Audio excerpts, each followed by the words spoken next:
Hello everyone, welcome to সফল এবং YouTube channel. 2025-এ যারা জিএনএম এবং এএনএম নার্সিং পরীক্ষা দিতে চলেছ, নার্সিং পরীক্ষার one of the most important একটা টপিক হচ্ছে ফিজিক্যাল সায়েন্স, যেখান থেকে তোমাদের কিন্তু 25টা নম্বর থাকে এবং তোমরা প্রচুর টেন্সড থাকো স্যার এই টপিকটা। এই যে ভৌত বিজ্ঞানের বিভিন্ন যে অঙ্কগুলো আসে, যে সমস্ত ম্যাথামেটিক্যাল ক্যালকুলেশনগুলো আসে, এগুলো নেক্সট টু ইম্পসিবল স্যার, এগুলো ক্র্যাক করা সম্ভবই না স্যার, এগুলো ছেড়েই আসবো।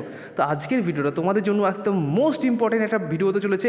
প্রত্যেকে ভিডিওটা শেষ পর্যন্ত দেখবে। প্রত্যেকে রিকোয়েস্ট করছি, প্রত্যেকে কিন্তু একটু like share, okay, like share and subscribe করে দিও, ঠিক আছে? লাইক শেয়ার অ্যান্ড সাবস্ক্রাইব করে দিও এবং অবশ্যই তোমাদের এরকম ফ্রি ক্লাসগুলো এখন প্রতিদিন আসবে, তার জন্য চ্যানেলটা সাবস্ক্রাইব করে নিও, ঠিক আছে?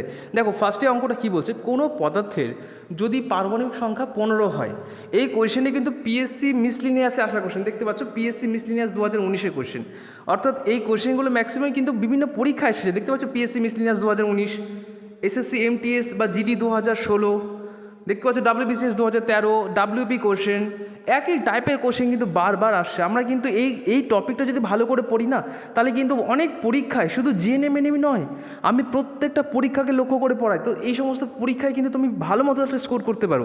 অন্যান্য ছেলেমেয়েটা দেখবে এটাকে ছেড়ে আসবে, কিন্তু তুমি হচ্ছে এক্সট্রা অর্ডিনারি, তুমি এগুলোকে করে আসবে, ঠিক আছে? তো এটা করার বিভিন্ন রকম টেকনিক আছে, বাট আমি তোমাদের শর্টকাট টেকনিকটা শেখাবো, এটা হয়তো কেউ শেখায়নি। দেখো কোনো পদার্থের পারমাণবিক সংখ্যা যদি 15 হয়, তাহলে তার সর্ববহিস্থ যে ইলেকট্রন সংখ্যা সেটা কত হবে। তো দেখো কীভাবে করব। ফার্স্ট অফ অল দেখে নেবে একটা সূত্র, আমি সূত্র বলবো না, চলো আমি বলবো একটা মশলা আছে। মশলা কি স্যার? মশলা হচ্ছে, দেখবে বিভিন্ন খাবারে মশলা দিই না, যেমন ধরো বিরিয়ানিতে মশলা দিলে মশলাটা সুস্বাদু হয়ে যায়, খাবারটা সুস্বাদু হয়ে যায়, ঠিক তেমনই এখানে একটা মশলা দেবো, যেটার ফলে কিন্তু অঙ্কটা সুস্বাদু হয়ে যাবে, সহজেই কিন্তু উত্তরটা হয়ে যাবে। কী সেই মশলাটা 2n তার স্কোয়ার। এই যে এন, এখানে এনের সাথে একবার 1-এর সাথে গুণ করব, একবার 2-এর সাথে গুণ করব, যত আসবে তার সাথে বিয়োগ করলেই কিন্তু আমার উত্তরটা বেরিয়ে আসবে। চলো দেখিয়ে দিই কীভাবে করছি উত্তরটা। আমি চাইলে 1 সেকেন্ডে করতে পারি, কীভাবে দেখবে? দেখো n1-এর ভ্যালু হচ্ছে 2, তাহলে 2 লিখে নিলাম, আর n2 এর ভ্যালু হচ্ছে 8, তাহলে এই যদি 8 লিখে দিই তাহলে কত হচ্ছে? 8 আর 2 10। আচ্ছা আর কি যাবে? দেখো এখানে দেখো 18 আছে, 15 থেকে বড় হয়ে আছে, বড় হলে হবে না, তো 15 থেকে ছোটো আর তো নেই, তাহলে 8 আর 2 10 হচ্ছে, তাহলে 15 থেকে কত কম? 15 মাইনাস 10 কত হয়? 15 মাইনাস 10 করলে কত হচ্ছে বলো? 15 মাইনাস 10 করলে হয় 5, তাহলে সর্ববহিস্থ কোণে 5টা ইলেকট্রন থাকবে। অপশন নাম্বার বি হচ্ছে রাইট অ্যান্সার। কত সেকেন্ড লাগলো বলো তো? এবার তুমি বলবে স্যার কী করে বুঝবো যেটা এটা 5 সেকেন্ডই হলো, কী করে বুঝবো স্যার মাইনাসটা কী করে হলো, আর বলুন, তাই তো? তো চলো একবার তুড়ি মেরে দেখে নিই। চলো, ভালো লাগছে তো একটু লাইক শেয়ার করে করো, ঠিক আছে? প্রচুর লাইক করো, কারণ এগুলো তোমাদের যেমন আমি মোটিভেট করছি, তোমরা একটু মোটিভেট করো আমাদেরকে, ঠিক আছে? চলো দেখো ফার্স্ট অফ অল যেটা বললাম, সূত্রটা কী বললাম বা অস্ত্রটা, সেটা হচ্ছে 2n তার স্কোয়ার। এই যে n আছে না, এই n-এ তুমি যে কোনো সংখ্যা বসাতে পারো, তুমি 1 বসাতে পারো, 2 বসাতে পারো, 3 বসাতে পারো। তো আমি 1 দিয়ে বোঝাই আগে, কারণ সহজটা দিয়ে শেখাই। তাহলে দেখো 2-এর জায়গায় যদি আমি এখানে অন্য কালার চেঞ্জ করে দিই, 2 n-এর জায়গায় ধরো 1 লিখলাম। আচ্ছা এখানে কিছু একটা জিনিস মাথায় রাখবে, এখানে কিছু নেই মানে, এখানে যে কিছু নেই না, 2n স্কোয়ার আছে, এখানে কিছু নেই মানে কিন্তু এখানে গুণ চিহ্ন, ঠিক আছে? এখানে কিছু নেই মানে কি গুণ হবে, কিছু নেই মানে গুণ, তাহলে কিছু নেই মানে গুণ হলো, ঠিক আছে? আর n-এর জায়গায় বলেছে প্রথমে 1 রাখবো, তাহলে 1 রাখলাম তার স্কোয়ার। আচ্ছা বলো তো 1-এর স্কোয়ার কত হয়? আমরা সবাই স্যার ছোটোবেলা থেকে পড়েছি, 1-এর স্কোয়ার 1 হয়, 2-এর স্কোয়ার কত হয়? 2 দুগুণে 4 হয়, 3-এর স্কোয়ার কত হয়? 3 3 9 হয়, 4-এর স্কোয়ার কত হয়? 4 4 16 হয়, তাহলে 1-এর স্কোয়ার হচ্ছে 1, তাই তো? তাহলে আমি কি করতে পারি, এটাকে আমি সহজ করে লিখতে পারি 2 ইন্টু 1, তাহলে 2 1-এ কত হয়? 2 হয় না? ওই জন্য দেখো লিখেছি n ইকুয়ালস টু 1, এর ভ্যালু হচ্ছে k2, বুঝতে পেরেছি? k2 হলো। এবার দেখো ঠিক পরবর্তীটা, যদি আমি n-এর জায়গায় 2 বসাই তাহলে কি হবে? দেখো তাহলে 2n তার স্কোয়ার। এবার দেখো n-এর জায়গায় আমি 2 বসাবো, তাহলে কি হচ্ছে দেখো ব্যাপারটা, তাহলে 2 কিছু নেই মানে কি বলেছিলাম? গুণ চিহ্ন, 2 ইন্টু n-এর জায়গায় 2 বসালাম তার স্কোয়ার। আচ্ছা বলো দেখি তো 2 স্কোয়ার কত হয়? আমি এক্ষুনি বললাম 1-এর স্কোয়ার 1 হয়, 2 দুগুণি কত হয়? 4 হয় না? তাহলে 2 ইন্টু 4, তাহলে কত হয়? 4 দুগুণি 8 হয় না? ওই জন্য দেখো n2 এর ভ্যালু হচ্ছে L8, বুঝলে তো? এবার দেখো একটা জিনিস তোমরা বলবে স্যার এখানে কে এর পর L চলে আসলো, যে এই যে ঘরটা কে এর পর L, এটা না পর আসে, এখানে আমি একটু ভুল করেছি, IJKLMN, এটা হবে M, হ্যাঁ এটা হবে M, এটা হবে N, মানে পরপর আসবে। তারপরে দেখো ABCD যেরকম আমি বলি না, ABCDEFGH, সেরকম পরপর আসবে। তাহলে প্রথম হলো K, IJKLMN, এন, ঠিক আছে? বেশ, এটা একটু কারেকশন করে নিও, একটু ভুল হয়েছে লিখতে গিয়ে। চলো তাহলে বুঝতে পেরেছো কীভাবে হলো। এবার আমি আবারও বলি যে কীভাবে করলাম, আমি ব্যাপারটা একবার ক্লিয়ার করে দিচ্ছি। দেখো, যখনই দেবে যে পারমাণবিক সংখ্যা হচ্ছে 15, তখন আমি কি করব, 15 থেকে ছোট মানে ধরো এই যে 2n, এই যে n এর জায়গায় আমি এমন একটা সংখ্যা রাখবো যেটার সাথে 2 গুণ করলে, স্কোয়ারের সাথে 2 গুণ করলে যেন আমার 15 থেকে ছোট সংখ্যা আসে। ধরো আমি n এর জায়গায় আমি নিলাম 3, ধরো আমি 3 নিয়ে নিলাম, হ্যাঁ, 2n স্কোয়ার। এবার 2 n এর জায়গায় ধরো 3 নিয়ে নিলাম, তাহলে 2 3 তার স্কোয়ার। আচ্ছা বলো তো 3 স্কোয়ার কত হয়? 3 3 9 হবে বলেছিলাম, তাহলে 9 ইন্টু 2, 9 তুমি কত হয়? 18 হয়। আচ্ছা 18টা কি 15 থেকে ছোটো না বড়? নিশ্চয়ই 18টা 15 থেকে বড় হয়ে যাচ্ছে। আমি কি বলেছিলাম? 15 থেকে ছোট হতে হবে, বুঝতে পেরেছি? তাহলে এখানে 3 রাখা যাবে না। ক্লিয়ার হয়েছে? তাহলে আমি দুটো সংখ্যা রাখতে পারবো, একটা 1 একটা 2, তাই তো? তাহলে 1-এর সাথে গুণ করে যেটা হচ্ছে, এই যে n 1-এর সাথে যদি গুণ করি তাহলে যেটা আসে সেটা হচ্ছে কি, কে এর ভ্যালু 2। আর দেখো এই যে n এর সাথে যদি n 2 রাখি তাহলে কি হচ্ছে, l এর ভ্যালু 8, বুঝতে পেরেছি? তাহলে l এর ভ্যালু হচ্ছে 8, তাহলে 8 আর 2 কত হয়? 10 হয়।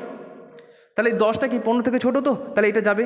এবার দেখো এই 10টা 15 থেকে কত ছোট? 5 ছোট, তার জন্য এখানে সর্বকনিষ্ঠ কোণ হচ্ছে 5। অপশন নাম্বার বি হচ্ছে রাইট অ্যান্সার। দেখো কত সহজে কিন্তু আমরা উত্তরটা করতে পারলাম, তাই না বন্ধুরা? তো একটু লাইক শেয়ার করো। আচ্ছা আমি নেক্সট তোমাদেরকে দিয়ে করাবো। আমি তার আগে তোমাদের ছোট্ট ইনফরমেশন দিই।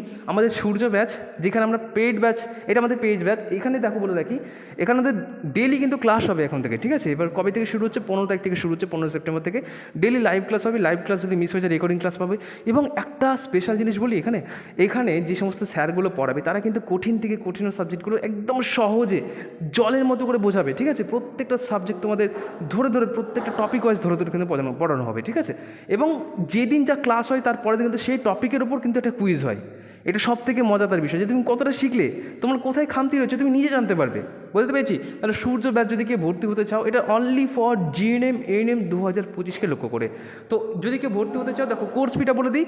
কোর্স ফি শুনে সবাই অবাক হয়ে যাবে, স্যার কত কোর্স ফি? কী এমন কোর্স ফি স্যার যে অবাক হয়ে যাবো? তো কোর্স ফি হচ্ছে 750 টাকা টোটাল। এটাই কিন্তু টোটাল, এর ছাড়া আর কোনো টাকা লাগবে না। এটা কত দিনের? এটা হচ্ছে 6 মাসের কোর্স, ঠিক আছে? এবার আমি মুখে বলছি 6 মাস, সেটা বেড়ে গিয়ে 8 মাসও হয়ে যায়, 9 মাসও হয়ে যায়, কিন্তু এর জন্য আলাদা করে পেমেন্ট করতেই হয় না, এইটাতেই হয়ে যাবে, ঠিক আছে? তাহলে এর জন্য কী করতে হবে স্যার? এই জন্য দেখো এই যে নিচে দেখো একটা হোয়াটসঅ্যাপ নাম্বার দেওয়া আছে 9609122622, এই নাম্বারে হোয়াটসঅ্যাপ করবে। টোটাল তোমাদের 3টে স্যার থাকবে, ঠিক আছে? একটা ম্যাম থাকতে পারে আর 2জন স্যার থাকবে। একটা হচ্ছে আমি, এই যে মাঝখানে আমি আছি, আর এইটা হচ্ছে দীপক স্যার, তোমাদের ম্যাথ এবং রিজনিং নেবে। এর রিসেন্টলি সিআরপিএফে চাকরি পেয়েছে, বিএসএফে হয়েছিল, বাট ওটা পরবর্তীকালে চেঞ্জ হয়ে এখন সিআরপিএফে নতুন জয়েন করেছে। তো এই স্যারটা তোমাদেরকে ম্যাথ রিজনিংয়ের ক্লাস করাবে। One of the best teacher, 2023 থেকে পড়াচ্ছে, 2023-এ 24-এ পড়িয়েছে। এত স্টুডেন্ট, প্রচুর স্টুডেন্টের ম্যাথকে খুব ভয় পেত, তো এই কিন্তু সেই ক্লাসটা করিয়ে কিন্তু সেই ম্যাথটার ভয়টা কাটিয়ে দিয়েছে, ঠিক আছে? আর একজন থাকবে, সে জীবনবিজ্ঞান এবং ভৌতবিজ্ঞান করাবে। সে স্যার বা ম্যাম সেটা খুব শীঘ্রই আসবে, কারণ এখনও সিলেকশনের মধ্যে আছে। সেটা খুব ভালো একজন ছেলেকে বা খুব ভালো একজন মেয়েকে রাখা হবে, যে একটা শক্ত হাতে তোমাদের কিন্তু গাইড করতে পারবে, ঠিক আছে? তো অবশ্যই যদি ভর্তি হওয়া থাকে ইমিডিয়েট ভর্তি হও, কারণ এরপর কিন্তু কোর্স ফি এই প্রচুর বেড়ে যাবে, ঠিক আছে? এই 750 টাকা থাকবে না। এটা যারা প্রথম ব্যাচে ভর্তি হচ্ছে তাদের জন্য। এরপর যখনই 15 তারিখ পেরিয়ে যাবে, 16 তারিখ হয়ে যাবে, তখন এটা বেড়ে গিয়ে অবশ্যই 900 টাকা হয়ে যাবে। দেখবি পরবর্তীকালে ব্যাচগুলো সব 900 টাকা করে হয়ে গেছে, ঠিক আছে? চলো এবার আমি যেখানে পড়াচ্ছিলাম সেটা নিয়ে চলে যাই। দেখো ফার্স্ট কোশ্চেনটা বুঝেছি, এবার সেকেন্ড কোশ্চেনটা করবো। দেখো সেম কোশ্চেন। দেখো কোনো পদার্থের পারমাণবিক সংখ্যা 12 হলে তার সর্ববহিস্থ কক্ষের ইলেকট্রন সংখ্যা কত হবে? তাহলে দেখো ফার্স্টে কী বলেছিলাম? আমি বলেছিলাম 2n স্কোয়ার, তাহলে 2n স্কোয়ার, তাহলে n এর ভ্যালু কত নিতে পারি? 1 নিতে পারি। n এর ভ্যালু যদি 1 হয় তাহলে কত হবে? 2, দেখো ইন্টু n এর জায়গায় 1 লিখলাম স্কোয়ার, তাহলে 1-এর স্কোয়ার কত হয়? 1ই হয়। 2 1-কে 2, তার মানে এখানে কিন্তু n স্কোয়ার এর ফার্স্টে যে সূত্র 1 বসেই কিন্তু 2 হচ্ছে। এবার যদি n এর জায়গায় 2 বসে তাহলে কিন্তু 8 হচ্ছে। তাহলে দুটোকে যোগ করলে কত হচ্ছে? দেখো 8 আর 2-এ 10, তাই না? 2 + 8 কত হয়? 10 হচ্ছে। এটা 12 থেকে ছোটো তো? হ্যাঁ ছোটো। কত ছোট? 2 ছোটো। তাহলে এখানে সর্ববহিস্থ ইলেকট্রন সংখ্যা কত হবে? 2, অপশন নাম্বার এ। এই অঙ্কগুলো দেখবে অন্যান্য স্যার বা অন্যান্য জায়গায় দেখবে কত কঠিনভাবে বোঝাবে, যে এটার সাথে এটা মাইনাস করো, এটার সাথে এটা যোগ করো, এটার সাথে গুণ করো, বিয়োগ করো, ভাগ করো, তারপরে তার স্কোয়ার বার করো, তারপরে রুট বার করো। এত জটিলতা যাওয়ার দরকার নেই বস, একদম সিম্পলভাবে তোমাদের বুঝিয়ে দিলাম। আশা করছি ভিডিওগুলো প্রচুর ভালো লাগছে, একটু করে শেয়ার লাইক করো। চলো নেক্সট দেখি। এইবার একটা মজাদার ক্লাস। ক্যালসিয়ামের পারমাণবিক সংখ্যা যদি এক্স হয় তাহলে তার সর্বকনিষ্ঠ কোণের ইলেকট্রন সংখ্যা কত? এইবার দেখো এটা ম্যাজিক, এটা WBCS আসা কোশ্চেন, এই জন্য একটু কঠিন দিয়ে দিয়েছে। ক্যালসিয়াম ক্যালসিয়ামের পারমাণবিক সংখ্যা আমার জানা নেই, তাই তো? এইবার তো সমস্যা। তো আমি তার জন্য একটা নিয়ে এসেছি, দেখবে একটা পুরো এই যে লিস্ট চলে এসছে। তো ক্যালসিয়ামের কিন্তু অ্যাকচুয়ালি পারমাণবিক সংখ্যা হচ্ছে কত? 20, ঠিক আছে? ক্যালসিয়ামের পারমাণবিক সংখ্যা 20। এবার দেখো এখানে যদি এখানে এক্সের জায়গায় 20 বসিয়ে নাও, তো ক্যালসিয়ামের পারমাণবিক সংখ্যা যদি 20 হয়, তাহলে তার সর্বপ্রস্থ ইলেকট্রন সংখ্যা কত হবে? এই হচ্ছে কোশ্চেন। দেখো এবার আমি কী করব? Same process. তাহলে দেখো আমি এখানে দেখছি N1 এর ভ্যালু হচ্ছে 2, N2 এর ভ্যালু 8। আচ্ছা, তারপরে দেখো N3 এর ভ্যালু 18। তো সবগুলো যোগ করলে কিন্তু অনেক বড় হয়ে যাচ্ছে, তাই না? 8 আর 2 10, 10 আর দিকে 18 যোগ করলে তো অনেক বড় হয়ে যাচ্ছে, প্রায় 28 হয়ে যাচ্ছে না? 28 তো 20 থেকে অনেক বড় হয়ে যাচ্ছে। তাহলে কী করব? 8 আর 2 10, তাই না? এই 10টা রাখি, তাহলে 2 + 8 কত হয়? 10। তাহলে কত গ্যাপ থাকছে? 20 থেকে 10 বাদ দিলে কত হচ্ছে বলো? তাহলে 10 থাকছে। তাহলে রাইট অ্যান্সার কিন্তু এখানে হবে, এখানে একটু গন্ডগোল আছে অপশানগুলোর মধ্যে, এখানে একটা 10 করে দেবে, ঠিক আছে? অপশান নাম্বার বি ধরে নাও 10। ওকে, তো 10 হচ্ছে রাইট অ্যান্সার। ক্লিয়ার হয়েছে? চলো নেক্সট কোশ্চেন যাচ্ছি। এই কোশ্চেন বলছে কোনো পদার্থের পারমাণবিক সংখ্যা যদি 16 হয়, তাহলে তার সর্ববহিস্থ কক্ষের ইলেকট্রন সংখ্যা কত হবে? তো দেখো 16 আছে, আমি এক্ষুনি বললাম 16 যদি থাকে তাহলে কী করব? এই অঙ্কটা তোমরা প্রত্যেকে করো, তো এটা তোমাদের হোমওয়ার্কে থাকলো। ফার্স্টে দেখো N1 এর ভ্যালু কত আছে? N1 এর ভ্যালু কিন্তু 2, আর N2 এর ভ্যালু কত? 8 আছে। তাহলে দুটোকে যদি যোগ করি তাহলে কত হচ্ছে দেখো? 2 + 8, আর একটাকে যোগ করব, যদি N3 যোগ করি তাহলে কিন্তু 18 হয়ে যাচ্ছে। এটা অনেক বড় হয়ে যাচ্ছে, অনেক হিউজ একটা মানে নাম্বার হয়ে যাবে। তাহলে 8 আর 2 যোগ করলে কত হয়? 10 হয়। 10 কি 16 থেকে ছোটো? ইয়েস স্যার ছোটো। তাহলে 10 16 থেকে কত ছোট? না 6 ছোটো। তার জন্য রাইট অ্যান্সার কিন্তু অপশন নাম্বার সি হবে। বুঝতে পেরেছো আশা করছি? কত সহজে কিন্তু উত্তরগুলো করতে পারছি। তো অবশ্যই একটু করে লাইক শেয়ার করো এবং এইগুলো কিন্তু স্ক্রিনশট নিয়ে রাখো, আর বন্ধুর সাথে শেয়ার করো। যদি কেউ সূর্য ব্যাচে ভর্তি হতে চায়, দেখো নাম্বারটা নিচেও দেওয়া আছে 9609122622, ঠিক আছে? চলো আর একটা কোশ্চেন আছে, লাস্ট কোশ্চেন। এইটা তোমরা করবে, তোমাদেরকে এটা আমি হোমওয়ার্কে দিলাম, ঠিক আছে? তোমরা প্রত্যেকে নিজের নিজের নাম এবং হোমওয়ার্কের উত্তর লিখে পাঠাবে। যার কমেন্টটা সঠিক হবে সেটা আমি পিন করে দেবো, ঠিক আছে? এবং টিকমার্ক দিয়ে দেবো। দেখো কোশ্চেনটা দিয়েছে, কোনো পদার্থের পারমাণবিক সংখ্যা যদি 11 হয়, তাহলে তার সর্বপরিচিত কোণের কক্ষের ইলেকট্রন সংখ্যা কত হবে? এই হচ্ছে কোশ্চেন। এবার এই যে সংখ্যাগুলো, পারমাণবিক সংখ্যা কিন্তু দেখে দেখে বসানো হয়েছে। আমি যা তা বসিয়ে দিইনি যে আমার পছন্দ মতো 10 বসিয়ে দিই, 11 বসিয়ে দিই, 12 বসিয়ে দিই, এরকম কিন্তু নয়। এটা কোনো না কোনো মৌলের পারমাণবিক সংখ্যা, অ্যাকচুয়ালি কিন্তু কোনো না কোনো মৌলের পারমাণবিক সংখ্যা, ঠিক আছে? তো সেভাবে বসানো হয়েছে। তো সর্বপরিচিত কোণের ইলেকট্রন সংখ্যা কত হবে? তো দেখো ফার্স্টে কী বললাম, তোমাকে কিন্তু যোগ করতে হবে। যদি এন এর সংখ্যা 1 হয় তাহলে কত বলেছিলাম, বারবার বলছি, দেখো মুখস্থ হয়ে গেছে এতক্ষণে। N1 এর ভ্যালু কিন্তু 2 হয়, তাই না? তাহলে 2 বসালাম, প্লাস N2 এর ভ্যালু কত? N2 এর ভ্যালু হচ্ছে 8, N2 এর ভ্যালু কিন্তু 8। তাহলে দেখছি আমি এখানে 8 আর 2 10 হয়ে যাচ্ছে। তাহলে 10 কি 11 থেকে ছোটো না বড়? 10 নিশ্চয়ই 11 থেকে ছোটো। তাহলে কত ছোটো সেটা কমেন্ট করে জানাও। এখানেও অপশন না একটু ভুল আছে, এখানে অপশন নাম্বার ডি 1 করে দাও, হ্যাঁ? এখানে 8-এর জায়গায় 1 করে দেবে। তাহলে কোনটা রাইট অ্যান্সার হবে একটু কমেন্ট করে দেবে, ঠিক আছে? লাস্ট কোশ্চেনের আনসার কী হবে? নিজের নিজের নাম কমেন্ট, এটা রাইট অ্যান্সারটা কমেন্ট করবে এবং ডিস্ট্রিক্টের নাম কমেন্ট করে দেবে। থ্যাংক ইউ সবাইকে এতক্ষণ দেখার জন্য, অসংখ্য ধন্যবাদ, নমস্কার।